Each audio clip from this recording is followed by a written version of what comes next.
Welcome to Untrended, where we unpack extraordinary ideas about business and culture. I'm Nicole Jones, and with me today are Louise Brooks, Senior Copywriter, Jamie Fury, Creative Director, and Billy Hamilton-Stent, Chief Strategy Officer. It's the most wonderful time of the year, particularly if you're an advertising agency that makes good coin from competing to produce the #1 Christmas advert. And we are filming today from the Publicis Group offices, home to some of the greatest Christmas ads of our time, from John Lewis to Morrison's, Tesco to EE. With that in mind, we're very excited to be sitting down with Franki Goodwin, Chief Creative Officer at Saatchi Saatchi. Our colleagues at Saatchi notably took the reins of the famous John Lewis advert in 2023, so we'll be asking her all about how to make Christmas magic Publicis Group style. Then, since we're a B2B agency, and nobody ever actually gives us any money to make a Christmas advert, our panel will be diving into some of the most important Christmas questions. Most pressingly, does the stuffing go inside the bird or outside? Let's get into it. So, the Christmas advert has a proud history going all the way back to the early days of television. As we probably all know, one of the earliest Christmas ads was for Coca-Cola, which really helped to cement this modern image of Santa as a fat, jolly bloke in a bright red suit. Although, fun fact, they didn't actually invent the red robes, which people think is true. They're based on a 4th century bishop, and you can see him in the Vatican in Rome, if you so care. But Christmas ads as a big cultural concept really started to cement in the noughties. So the 2007 John Lewis Christmas ad, The Shadow, which I actually can't remember, was what really kicked off the tradition of the Christmas advert as an event, like people saying, have you seen it yet? It's really that moment when, oh, well, Christmas is here because I've seen the John Lewis ad or I've seen the Coke ad.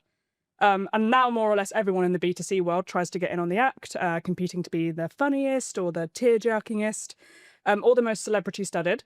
We've kind of moved away from just flogging products, and we're now into these really big kind of narrative productions, all the way back round to the point where you can now flog the advert character as a product in and of itself. And obviously, Jamie, you're going to be speaking to Franki Goodwin about the John Lewis Christmas ad.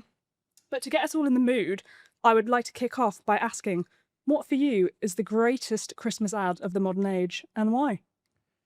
Wow, the greatest. I'm going to go back before 2007. Yeah. I was doing a bit of a Googling around because I think there is a world that existed called the 20th century. Don't remember it, but yep. There's a world that existed called the 20th century where Christmas also existed. And I remember the OXO ads, the OXO family ads being the ones where Christmas became part of the narrative. It was like Christmas was all of a sudden part of a narrative rather than just, go buy this stuff because it's Christmas, because it's I don't know, like Bisto or whatever. Yeah. OXO, sorry, really stayed with me. Really works that ad, didn't it? Anyway, the stuff you put on me, Sure. So that was the family, the family getting around the table at Christmas time, etc. etc. I think that for me was a watershed moment. Yeah. Louise. I think an honourable mention would be the Coca-Cola ad. I know we just talked about that, Yep. but I think I am not really a Christmassy person. I don't hate it. I don't particularly love it. I'm just very much, I thrive during the summer. So the winter months are more something to endure for me. Yeah. But even the Coke ad makes me feel Christmassy when it comes on. I think it's that nostalgia thing. It's that hearing the first bars of the Coke song. ad. The Coke ad. It's the same, kind of the same one. They do iterations. Holidays are coming. Always the real thing. Do you want to know something great Wow. about the Christmas Coke ad? So this is a bit of personal Jones family lore. My big sister is dyslexic and has obviously problems with spelling. And she once very famously sent a message to our WhatsApp group saying, guys, I'm so excited. I've just seen the Christmas Coke ad. Which is just a lovely little business. That Which is a now lovely bit of every business, year yeah. when we see the Christmas Coke It's the ad, we Coke text ad. each other and say, the Christmas Coke ad is here. My favourite is a Christmas cock ad, but isn't it? It's not now. Well, Bernard Matthews, right? 30s. I mean, he was another big fan of Christmas, like literally counting out the dollars. Oh, yeah. Yeah. Do you know who Bernard Matthews is? Yeah. Turkey Okay. impresario. Yeah. That's quite interesting that he's travelled the generations, because Still I'm pretty relevant. sure he's no longer with us. No, well, he isn't, but his brand lives on. Bernard Yeah. Matthews. Brand do. I don't know anything about him, but I know the brand. Yeah, Wonderful. we Yeah. were at school just before Jamie Oliver, so we have eaten turkey twizzlers. Right. Thank God. Okay. Yeah. Yeah. Jamie Oliver is sort of like the antithesis of Bernard Matthews. Yeah. Well, depends what optic you put on it, in my opinion. But yeah, okay. Jamie, what about you? What's your favourite I'm Christmas going to ad? go a bit more recent. John Lewis did one a couple of years ago, which was kind of skateboarding dad thing, and he was the last one that Adam and Eve did. there's a couple of reasons why I really loved it. One, I think it was not long after I'd just become a parent myself. Yeah. So I was kind of emotionally predisposed to enjoy that ad, or at least to cry. Yep. What I thought, you mentioned earlier that they've moved away from like product and they're now these kind of narrative story-led brand plays.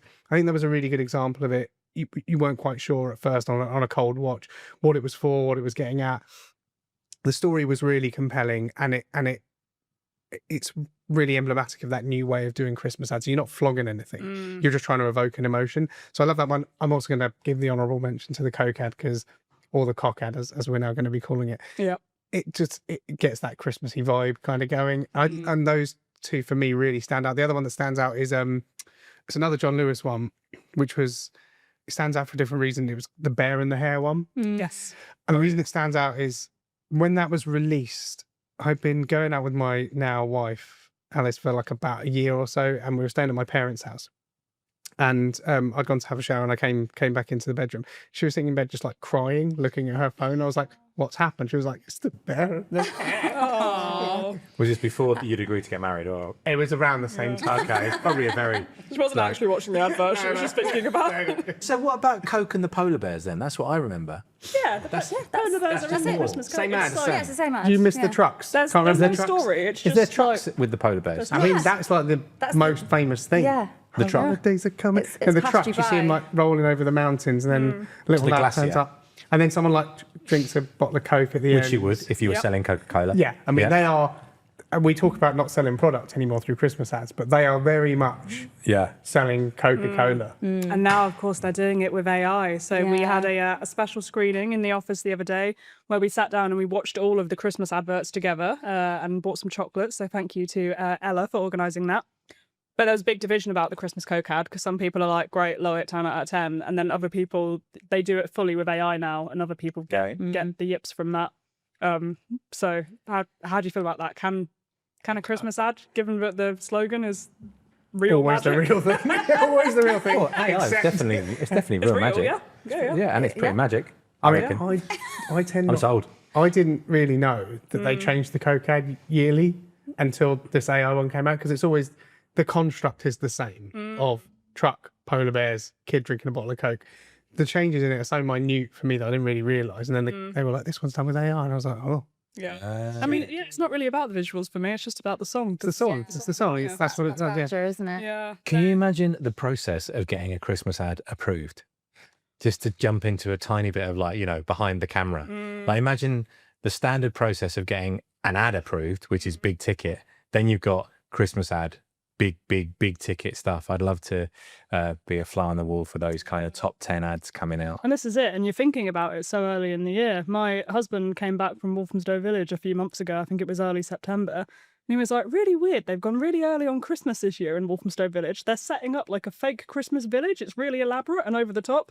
And I was like, my darling, I think they might be filming an advert. Yeah. I think we're not actually doing Christmas in September. We used to do Christmas in August, which was for all of the long lead mags that wanted like a tech kit to feature in their December edition.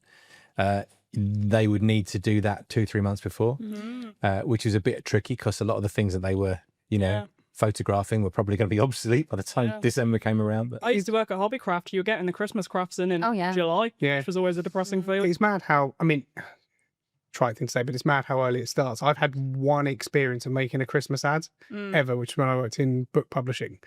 And the kind of competition, but it was quite a basic Christmas ad. It was flogging product. It was like, buy these 10 books from this bookshop. And that was it. It was on the tube and it was on the TV. But the competition to be one of the 10 in a kind of 30-second TV spot that would go around, I'm a celebrity, get me out of here, was really intense. That started building around July. Like, who's it going to be? Yeah. Some of them you knew. We were publishing Rod Stewart's autobiography. That's in. 50 Shades of Grey. That was in. But then highbrow. So, yeah, Rod 50 Stewart. Shades of Grey is a Christmas present. Well, no, there was like a version of it where they just had more silver on the cover. Oh, right. So, That makes sense. yeah. That makes sense. Which is in itself sort of a shade of grey, right? So It would exactly. She's yeah. not makes getting like sense. tied up with tinsel in it. There's no plot change. To be honest, I Same. didn't read it. So before we go down that rabbit hole, of all of the current crop, you mentioned then about the intense competition. Clearly, there is now such fierce competition for Christmas ads, but we are actually sitting around in a room and watching all of them as a sort of lunchtime treat. Of this year's, what do you think are the standout adverts? Which are the ones that really speak to you? Well, having been told to watch those Christmas ads, which Billy I actually did. doesn't have a TV or watch any adverts, so he's done some research. Yeah, I'm going with you flagged this, so this is your shout, but I thought the shelter one was pretty special. I don't think I can even talk about it now because I will start crying. Yeah. 50 quid straight away out of my bank account into the show. I was like, I got to donate. That was no for me. And I think that because I read something on the BBC this week about a lot of the Christmas ads are, I think they say like bringing the real world in. So there's a bit more edge to what we're doing with Christmas for lots of, well-reasoned. I believe Jamie and I often discuss this. Christmas is actually a melancholy time of year. Yeah, man. The most melancholy time of year. Yeah. It is. I think it's like that's why you have to drink so much. it's the extremes, isn't it? Big joy, big melancholy, all at once. Like spans. Yeah, it's the good and the bad, the happy and the sad. I think anyone who just sees the joy, they're not looking at it properly. Wrong. So, there's no nuance. What about you, Louise? What is your favourite Christmas ad of this year's?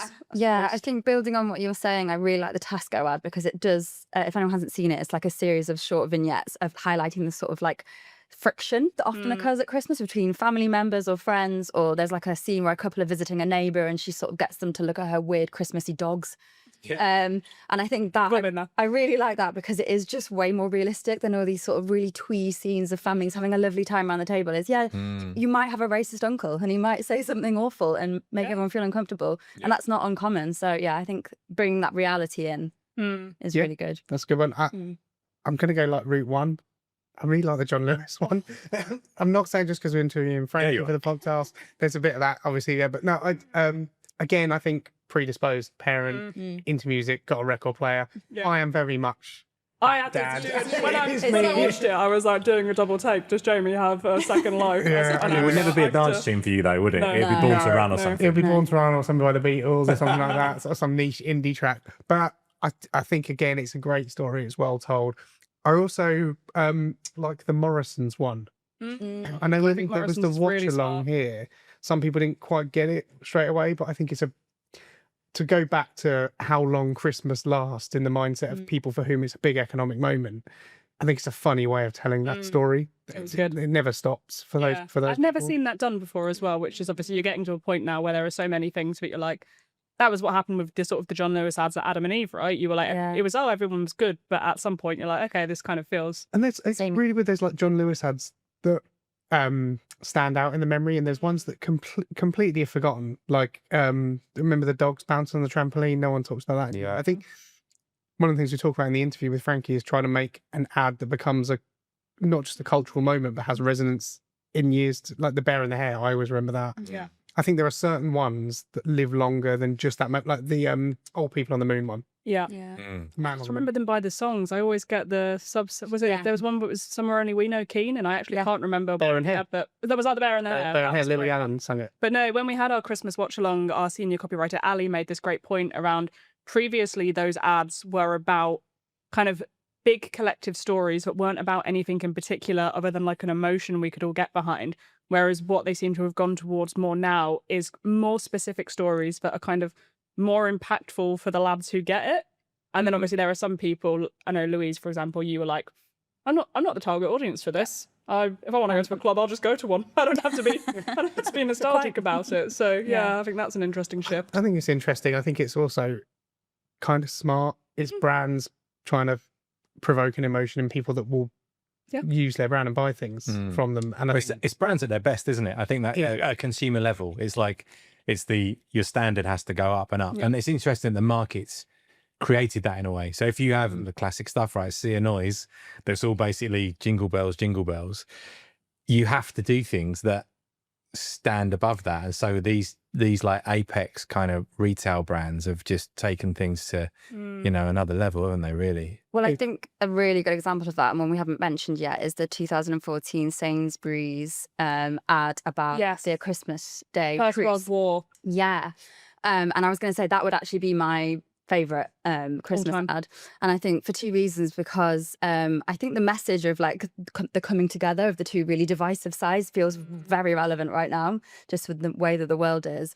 But also a bit of personal lore from my family is that my step-great-grandfather was actually there that day on the Western Front, and he played football with the German soldiers.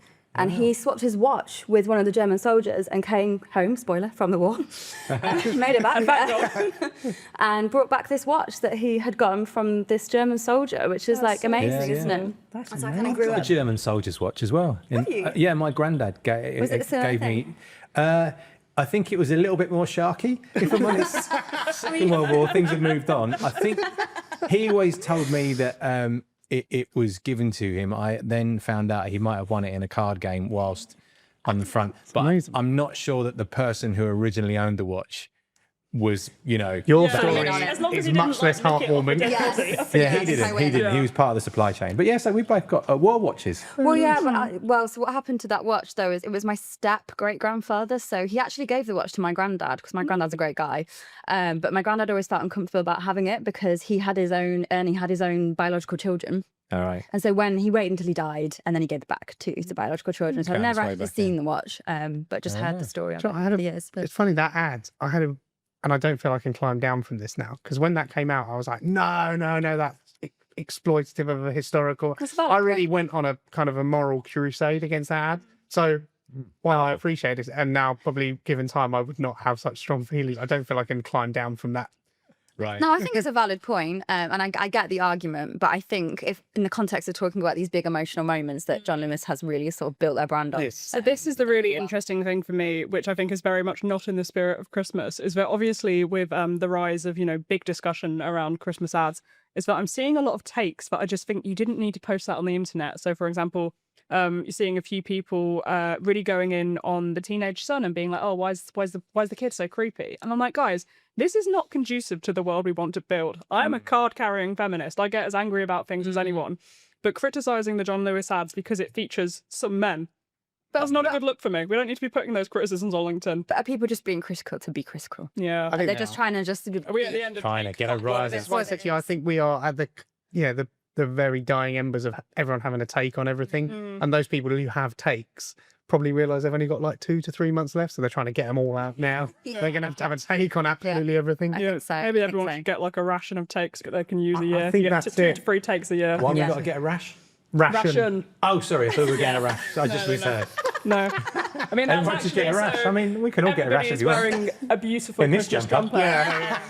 And I'm not because I've got very sensitive skin. But Right. Billy, for the listeners who aren't watching, could you give us a little Did that look like I was flicking my nipple It there? does, yeah, it's giving Sorry, it, I'm gonna- going it down a audio bit. description of what's happening? Billy is just sort of shaking his tatas. Think and he's- Bette Midler, circa 86. Yes, Yeah. yes. Yeah. Yeah. In the Christmas jumper. That is actually quite hot. Well, Jamie has chosen to wear his Fair Isle jumper, which he has spent the last 10 years that I've known him religiously insisting is not a Christmas jumper. Yeah. And yet he has chosen And to here wear it he today. is. Yeah. That is true. And so I'm going to, so this is the story that paints me in a good light, I feel.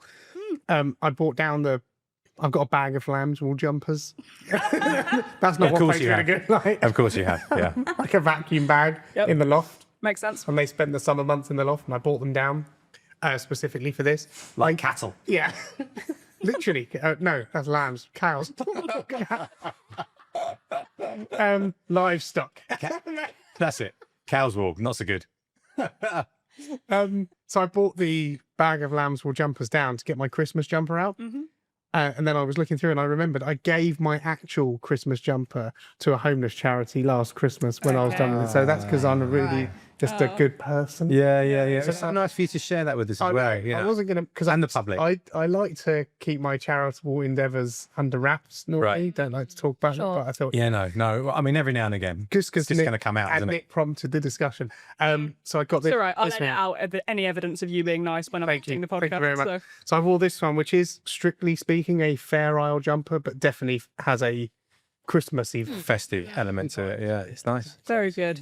So this is obviously very much a B2C conversation. It is we work in the Publicis Group offices, so we are surrounded by people putting out excellent Christmas ads. Not really a thing that happens in the B2B world. I've certainly never worked on one. I don't think any of you have. Do you ever see us going towards a place of B2B Christmas? Because like we are starting to get, star-studded B2B adverts. We've got Matthew McConaughey and Super Bowl ads. And Yeah. so, B2B is putting a lot more money behind big adverts. But are we ever going to get the bear and the hare I- but for Christmas? I think eventually at some point someone will do a big one, and then that will be the thing that like tips over, and then other brands will start doing it. It's going to happen because we talk in more serious terms on some of these podcasts about the growing importance of brand in B2B and how that's kind of defining marketing strategies.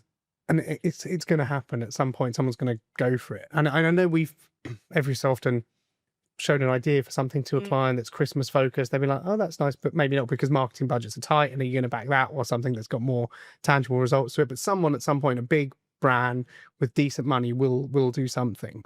Because the opportunity's there, right? Like if you look at the Waitrose ad this year, which is playing heavily on Love Actually and how that's tied to Christmas and recreating bits of that. So if you work in the aerospace industry, you have connotations of rom-coms, which are really Christmassy, that you could do something with around Christmas. You could do that Waitrose thing of playing on something that's in popular culture and bringing it into your brand. Someone will do that.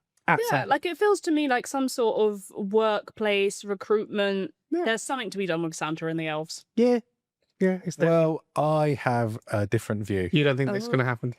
Well, I think that seasonality, which if we're being, dull about this for a second, is what drives the Christmas. I don't know if you've noticed, it's quite strongly related to winter. Famously. Yeah. That's why Louise hates it so much. Yeah. In the B2B world, the buyer's eyes are not on you. They're on everything else. So it feels like so there's two schools of thought. One is that, right? So it's not a peak. The peaks are kind of March and September in B2B, right? So there's that. However, if you go down to the slightly more kind of, let's say, tier 2 B2B marketing outfit, so companies you might have used to work with in the past, clearly not now. They lean into anything that's like low cost, which is basically stuff in the calendar that's going to happen anyway, right? So it's Valentine's Day. Why don't you, buy this thing that is not connected to Valentine's Day in any way? So I think Christmas is also a bit of free momentum that I think's where the B2B dollars can be spent.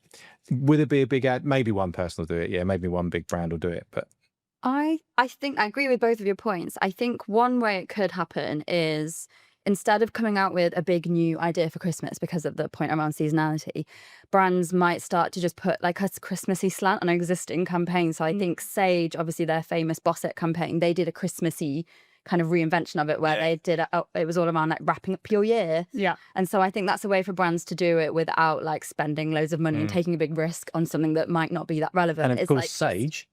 Yes. If you're talking stuffing. Yeah. Yes, right there, right? Absolutely. Classic there we go. Christmas. So if anyone from Sage is listening, our campaign pitch is what? Sage Onion. Sage. Is there a brand called Onion knocking around? There's definitely going to be a brand called Onion. Yeah, there is some sort of zippy fintech. Yeah. I think the idea of some accountancy software finding its way to the interior of a chicken is going to be B2B gold. Turkey, innit?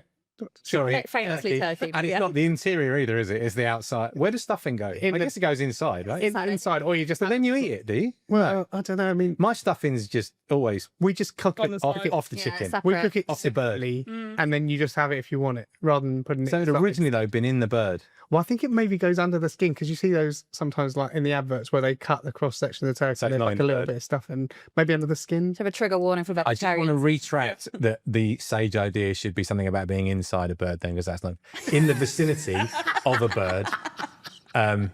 Of a bird at Christmas. This is why Sage don't work with us. Yeah. They think we're unserious people and we don't get their brand. So if you got the opportunity to do a Christmas ad for a B2B brand, who would you like to do it for and why? I think thinking about our clients, I think Twilio would be a really great shout. So they are like a big global comms platform. They do all sorts of communication software like voice technology.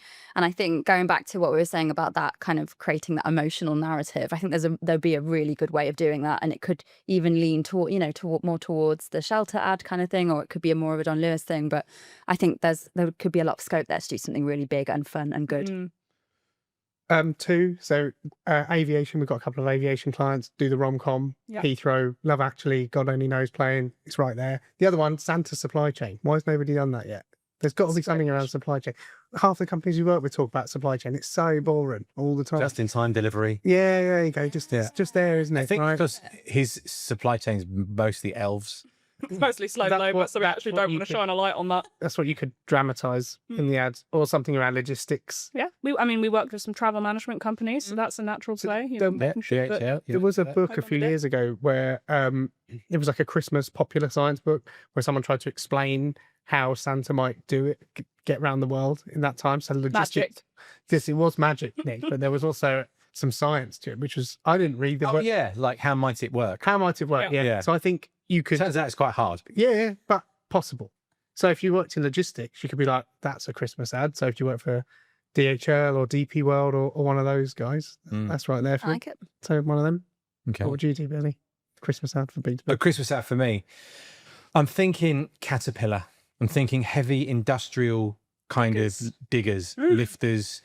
The juxtaposition of something that's generally surrounded by sand or dirt and is yellow being put into a Christmas world. I think they should, like when Jimmy White changed his name to Jimmy Brown for the HP Sauce Yes. Yep. thing, snooker player, that's happened before. I think if Caterpillar came out with a line of red and white diggers and trucks and earth lifters, yeah, that'd be me. I'll give them a call. See how they. Interesting. So something that I worry about quite a lot, this really plays on my mind, is that I actually just feel like businesses in general aren't taking getting drunk at Christmas seriously enough anymore. No, And the sort of, the getting really boozed up at the Christmas party, which obviously I will not do this year because I am carrying a child.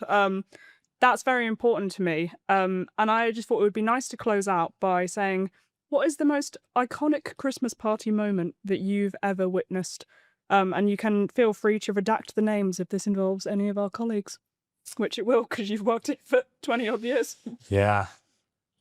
Wow.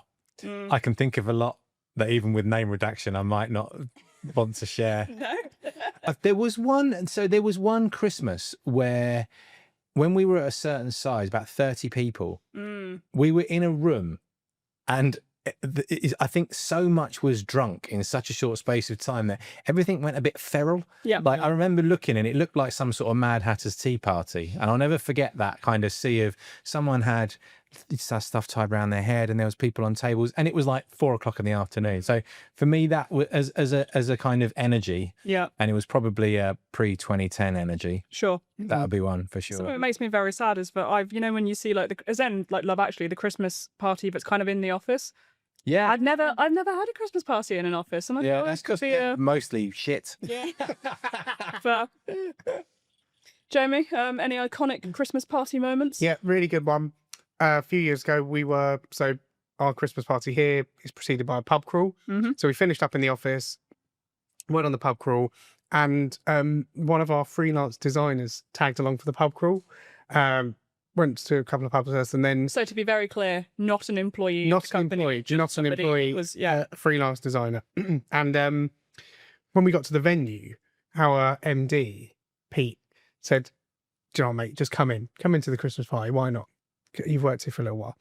And this freelance designer took the piss of it anyway. Played a lot of ping pong stuff you wouldn't necessarily do if you're a freelancer. Not on a day rate, mate. No. So he came in to the Christmas party, had quite a lot to drink, and around 11 o'clock in the evening, there was a bit of a flare up in the gents' loos between the freelance designer and a kind of month-long intern, because the freelance designer had peanutted his tie and the intern had kind of gone for him. And I was like, hey, great. Love it. The Christmas scrap was between two contingent workers Yeah. of an intern and a freelance designer. That's the sort of dynamic drama that I absolutely live for. I would love that to happen this year. Just a little harmless scrap. A little scrap for us everyone should be Yeah. lovely, wouldn't it? Lou, have you got any good Christmas party moments? Yeah, so at a previous job, it was a very nice place to work, but it was very professional. So everyone was kind of on their best behaviour. I had a work personality Yeah. because obviously my normal personality, as you know, would not have. Would not be appropriate very to well. ask Well, places. right. We allow you to do it here. We're very Thank generous. God. But And we actually did have, it was the first part of the party. I couldn't go to the second part, but the first part was in the office. And so we were having some drinks and we were playing some kind of bingo-y game. I can't actually recall the details, but someone was it like, bingo? it was bingo. Yes, Jamie. They were calling out numbers. We had cards with the numbers on. There It was some kind of Christmas bingo. I can't recall the details, but someone was calling out numbers and doing the little bingo rhymes. I think people were taking it in turns. I mean, we had a few drinks. and the MD pulled out the number. I think it was 21, and she went 21 up the bum. And it was just so out of the blue, and just not like if someone said that in our workplace, no one would bat an eyelid. It would be par for the course. But in that context, funny. it was so funny, and she knew immediately when she'd done it that she kind of had made a bit of a mistake, and she went, "Oh," and kind of went like that. But I have just never forgotten it because it really made me laugh. I think it would be remiss not to mention my all-time favourite Christmas party story, which is our beloved and very talented colleague G getting wheelchaired out of the venue. Absolutely incredible. And that's all the story is. That's all you need to know. Why was he getting wheelchaired out of the venue? It wasn't because he'd fallen over, was it? No, he's had too much to drink. Our then office manager looked at me in the eye and she said, "Oh, you live in Walthamstow, he lives in Tottenham. You could sort of get him home." And I was like, "Absolutely not. Yeah. No chance. See you later." He did get home. Matt Boakes took him home, so that was nice of him. Yeah, It was. Yeah. Okay, so to close us out on a positive and festive note, what are you most looking forward to this Christmas? Louise, I'm going to start with you because I know you're very excited. I'm not so excited about Christmas itself, but I am very excited to see my sister, who is currently living abroad and is in great news coming home for Christmas for 2 weeks. She's staying with me for 1 week, and then she's back in our hometown for another week. And obviously I'll also be going back to our hometown. So yeah, I'm really excited to see her. Is she driving home for Christmas? Probably You not know from what? South Africa. Probably no. You could get quite a long way. Well, Morocco. Jamie, what about you? What are you looking forward to? So I've got two young boys who are like, they're 4 and 7, so right in the kind of Christmas sweet spots. I'm looking forward to that. I'm also going to be cooking Christmas dinner, which I really enjoy. Yeah. So I'm looking forward to those two things. I really like Boxing Day. Yeah. They're kind of, it's like the sort of Christmas hangover day, isn't it? I like that day. I like cold mashed potato and, the extra Bubble and squeak turkey. and all that sort of stuff. I miss the fact Boxing Day was the sweet spot for a movie. And now, because all the movies are there all the time, you don't get that. So I don't know what the TV vibe would be. Everyone in my house would probably be just on a much smaller screen. Trying to avoid it. It's like Boxing Day football, but it's not on this. It's just the best. It's like a free day. It's like a free shot at what Christmas would be without the presents, I think. Yeah. Well, I will be spending Christmas at home alone with my husband, who is an excellent cook. So I'm going to do sweet FA and he's going to do all the cooking. Lovely. So I'm very Perfect. excited for that. Lovely. Hi, Frankie, and thanks very much for joining the Untrended podcast to talk about Christmas ads. So to kick off, with this year's John Lewis ad out in the wild now, it'd be great to hear about your experience of making it, what kind of inspiration you drew on this year, and just the process of going about something so big and such a massive cultural event. Yes, well, I mean, this is our third one, and they don't get easier. But yeah, this year we were very focused. I mean, we come at the brief in a lot of ways, and try and create lots of kind of different ways to do something different. Like we really are very focused on that, with obviously the brief being about thoughtful gifting. And we were really interested in doing something different with music this year. And when we got to the idea that maybe music was the gift, that was a big unlock. John Lewis has such a culture of music and history of music in the ads, and we loved the idea of giving it as a gift. And it was a wonderful synergy with the fact that they were doing these rough trade pop-ups, because you couldn't have really done that before unless you were giving an iPod or something. So that was a real gift for us, actually. And then we just started to look at a lot of cultural insights. The last 2 years we've really wanted to focus on real relationships, rather than characters and so maybe some of the things that we've done in the past. So last year was sisters, and then we realized that John Lewis had never done a father-son relationship. So that was a really exciting moment when we were like, oh, that's really untapped for us. And actually then we've had a lot of data that's come out afterwards that says that's actually untapped just generally in advertising, and that men tend to be represented as protectors or problem solvers in advertising, and very seldom do they get a emotional storyline. So I think that's probably part of the reason that people responded to it. And I'd love to say that was all part of the plan, but I think we just felt like it was time to give a father and son a story, and then a lot of things happened in the year that made that very, very pertinent. So yeah, I mean, does that That's- answer your question? Inspiration comes from It really does, everywhere, and yeah. I can't Yeah, really speak to where, like, the creative that, you know, when we got to the line, you can't find the words, find a gift. That was like, oh, okay, we're in here. So it's very iterative. We start in February, Wow. and you know, we make the ad in August. So, which isn't, you know, like, good ads take time, but it means we're really, really, really do try and no stone unturned in terms of inspiration and what we explore before we get to the decision. And internally, how is that process? Do you tend to keep it among a tight group? Do people keep ideas in their back pocket? You say that there's these, you have these insights about untapped relationships in advertising. Do you find that there's people that have been like, had a burning idea for this kind of thing for ages and then they bring it to the forward? Or is it a small amount of people and you try and keep it quite tight? I felt very instinctively and very strongly after we won the pitch that the next year would be an open brief to the agency, because I think everybody should have an opportunity to work on the John Lewis Christmas ad. It's such a unique opportunity. So what we do is we do we get to a brief, a tight brief. The planners work their socks off trying to find interesting ways into the most well-trodden, you know, Christmas insight ever, which is thoughtful gifting. And they are absolute troopers at sort of, you know, trying to find different ways in and cultural stories and ways to inspire around Christmas. Because, I mean, you know, it does feel like everything in the world has been done at that point. And then we open it up as an open brief to the agency, and then based on the ideas, we submit down to the core team.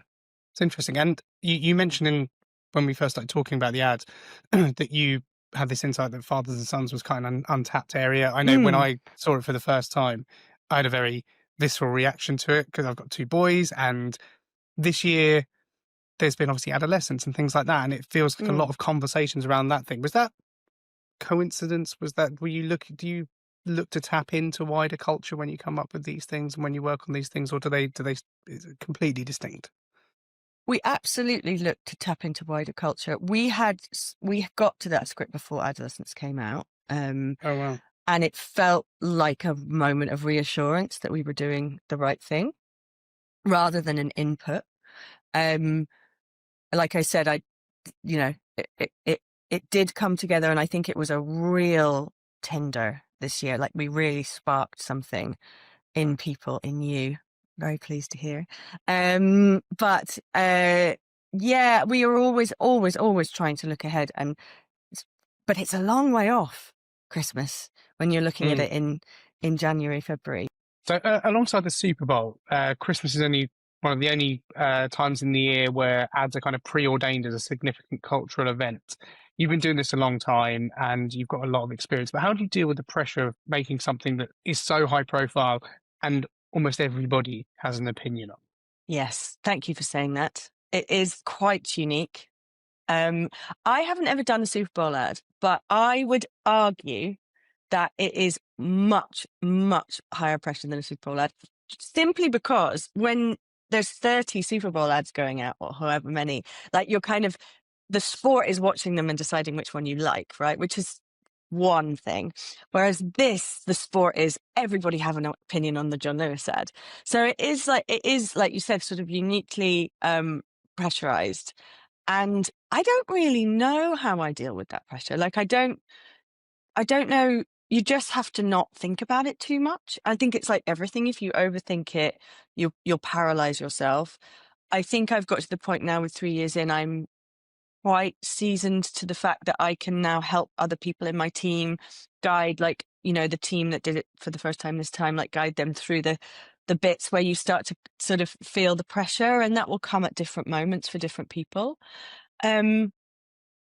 But you have a really good team around you. I think that's the other thing. Like, we're a great gang at Saatchi. You know, your producers keep you sane, your creative partners keep you sane. And then also just, like, you know, the client has been through this many, many more times than I have. So that's really, you know, having a really good, tight relationship with the client and knowing from both sides that we will not be able to please everyone.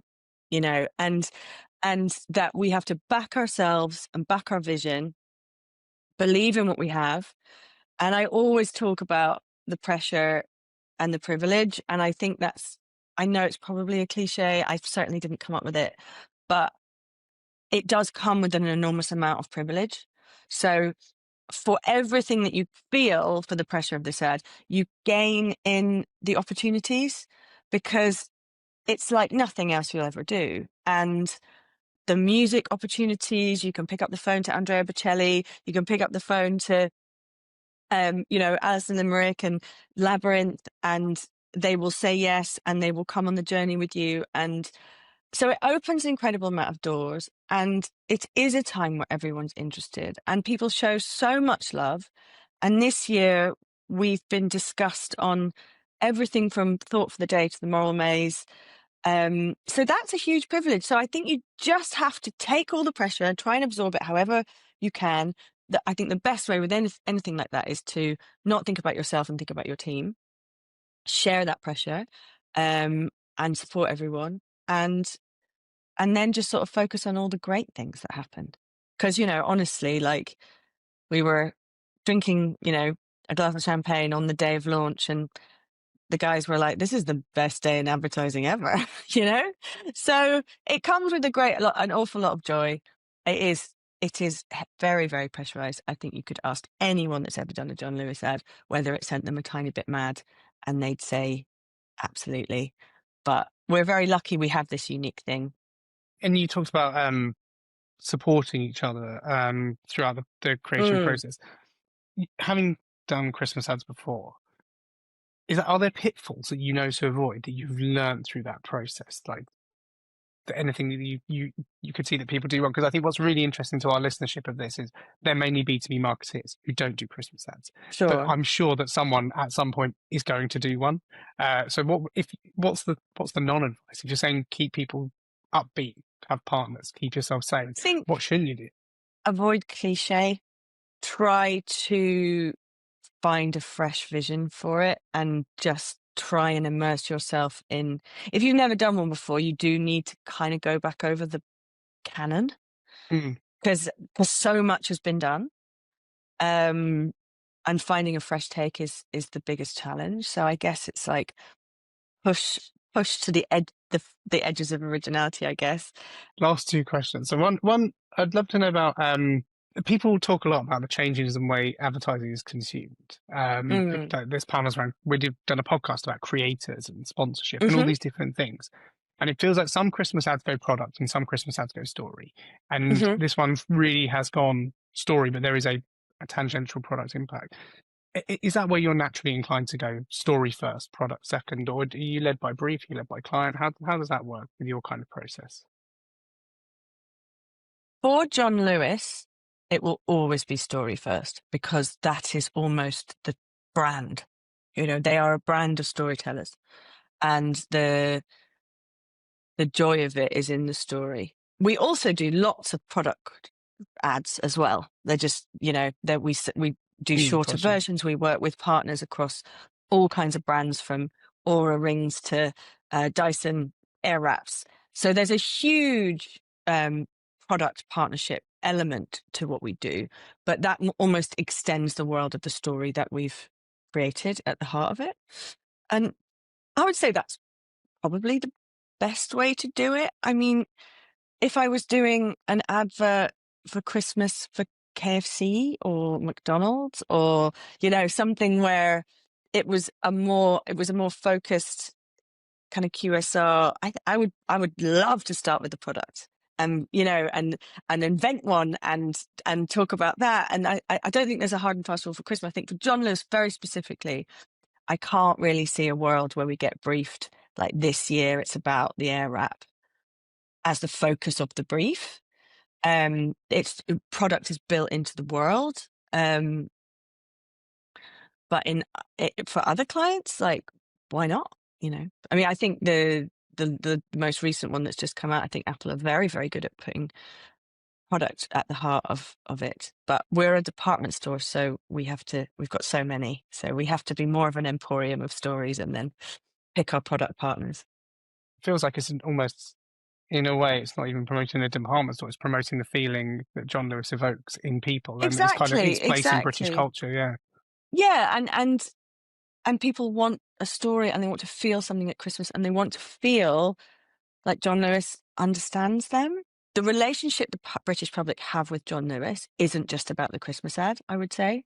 I think they have a deep love and trust for that brand, because it's where they go to buy their first pram. It's where they go to get their kids' school shoes. It's where they go to get the ball dresses for, important events. And it's where they do their wedding lists. Like, John Lewis is, like, we have so much research that tells us, like, the heart of John Lewis is like, it's as important to people as the NHS. And, it's an institution that they want to thrive, and they want to feel that John Lewis understands them as people, has what they need, and is moving with them into the future.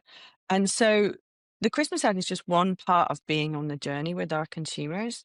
But it's a very, very emotional relationship. And every single piece of work we put out has a real reaction.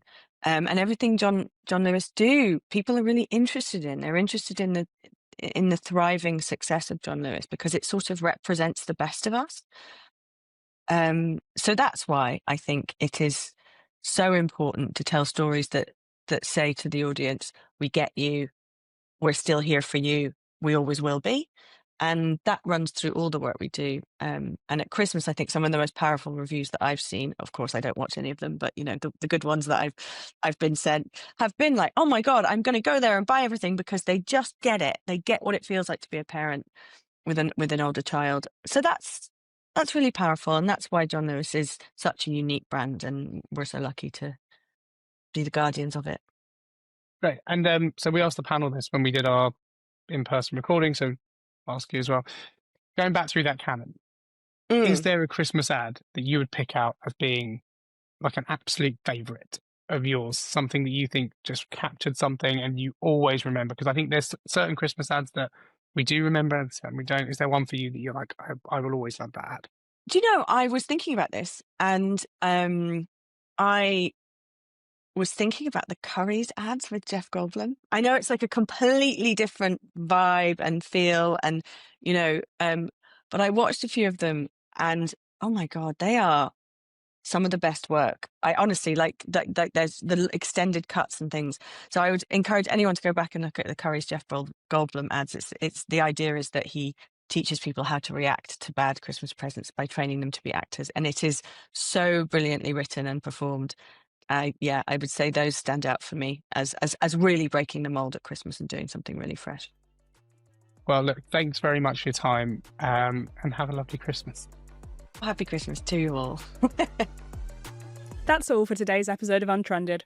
However you're celebrating this festive season, we hope you have a good one, and that your office does the decent thing and shuts down over Christmas. If you like this episode, make sure to subscribe or follow on your favourite platform so you don't miss what's coming next. Got a question or a topic you think we should tackle? Send it our way using the link in the episode description. Thanks for listening to Untrended. Catch you in 2026.